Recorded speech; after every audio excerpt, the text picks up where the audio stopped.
पलक अरोड़ा जी, दिल्ली से। जय श्री राधे। महाराज जी, आपके चरणों में कोटि कोटि प्रणाम।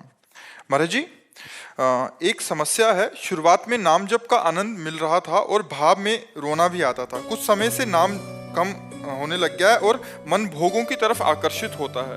निर्णय नहीं ले पा रहा हूँ कि कोई अपराध बन गया है या बैटरी डाउन हो गई है। महाराज जी, मेरा मार्गदर्शन करें। ऐसा नहीं होता। 3 गुणों का प्रभाव है। जब सतोगुण की वृद्धि होती है तो भजन में रुचि होती है। जब रजोगुण की वृद्धि होती है तब भोगों में रुचि होती है। जब तमोगुण की वृद्धि होती है तो निद्रा, आलस्य, प्रमाद की रुचि होती है।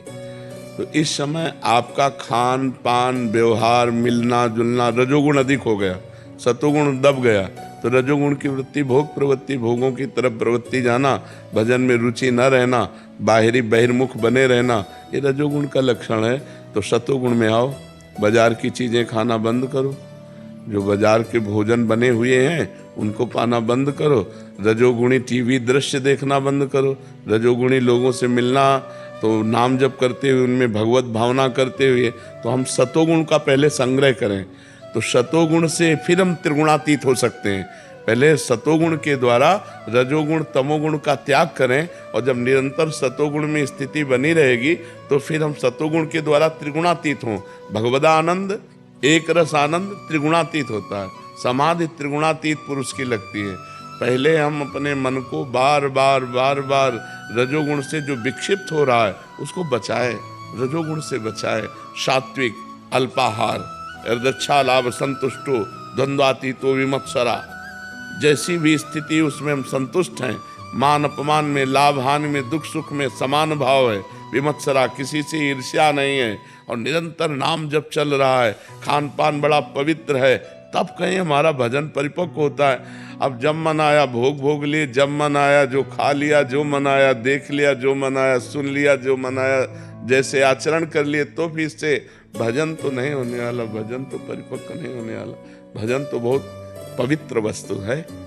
उसमें जब लक्ष्य बनेगा भगवत प्राप्ति और अतिशय रगड़ करे जो कोई, तो अनल प्रगट चंदन ते हुए। चंदन में आग पैदा हो जाए यदि अतिशय रगड़ कर दी जाए, तो अतिशय प्रयत्नशील हो करके, हठी बन करके, नाम जब मन में नहीं चल रहा तो उपांशु चला रहे हैं, उपांशु नहीं चल रहा तो वाचिक कर रहे हैं, राधा राधा राधा राधा राधा राधा राधा, अपने आप सतोगुण आ जाएगा। पर खान पान, अब जैसे पिज्जा, बर्गर, नूडल, ये वो बाजार की चीजें खाओ और सोचो भजन करें, तो नहीं होने वाला। ये अपवित्र बनाने वाले, अपवित्र पद्धति से बनी हुई वस्तुएं खाने वाले, ये कभी भजन नहीं कर सकते। ये केवल भजन का नाटक कर सकते हैं। भजन होता है पवित्र विचार के द्वारा, पवित्र धन से लिए हुए अन्न को भगवान को पवा करके फिर पाओ, तब भजन होगा। पवित्र आचरण, शरीर पवित्र हमारे, भोजन पवित्र हमारा, तब परम पवित्र भगवान का नाम हमारी जिह्वा पर नृत्य करेगा। कृष्ण कृष्ण कृष्ण, राधा राधा राधा, राम राम राम, हरि हरि, जो नाम प्रिय हो या जो गुरुदेव ने दिया हो। समझ पा रहे हो? चूक है उसको सुधारो।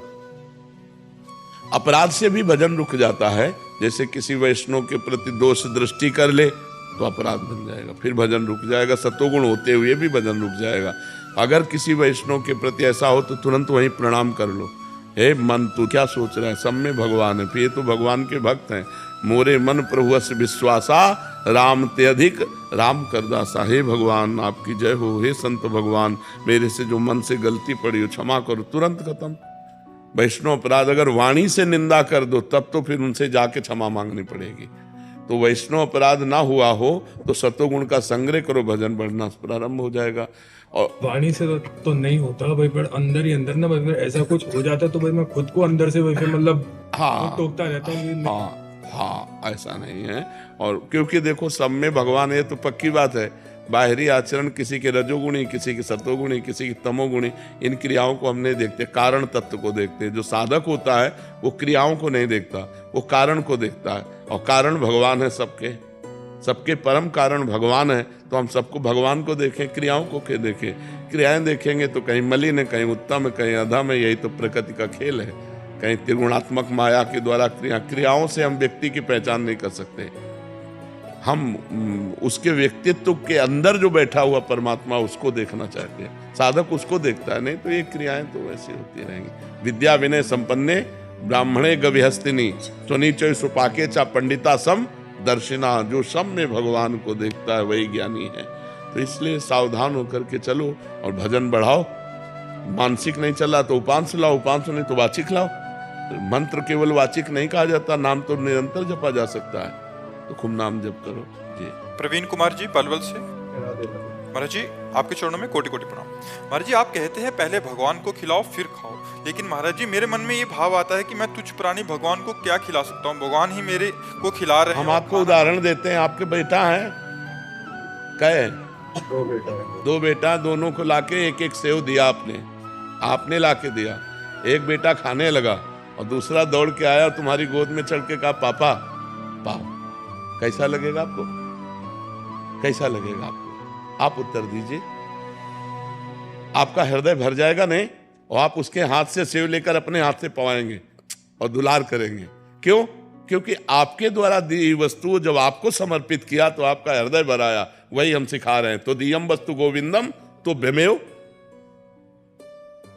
इसमें उस बालक को जिसने स्वयं खाने लगा वो भी तुम्हारा बेटा है, तुम्ही ने लाके दिया है, लेकिन तुम्हारी उतनी कृपा नहीं होगी जितनी कृपा इस बालक पर होगी। यार इतना छोटा सा बालक और दौड़कर हमारी गोद में आकर हमको पवाने लगा, मतलब तुम्हारा हृदय न्यौछावर हो जाएगा कि नहीं? वही हम कर रहे हैं कि भगवान का हृदय तुम पर न्यौछावर हो जाए। तो भगवान के द्वारा दी हुई वस्तु भगवान को प्यार से पवाओ तो तुम्हारे ऊपर न्यौछावर हो जाएंगे। बात समझ में आ रही कि नहीं?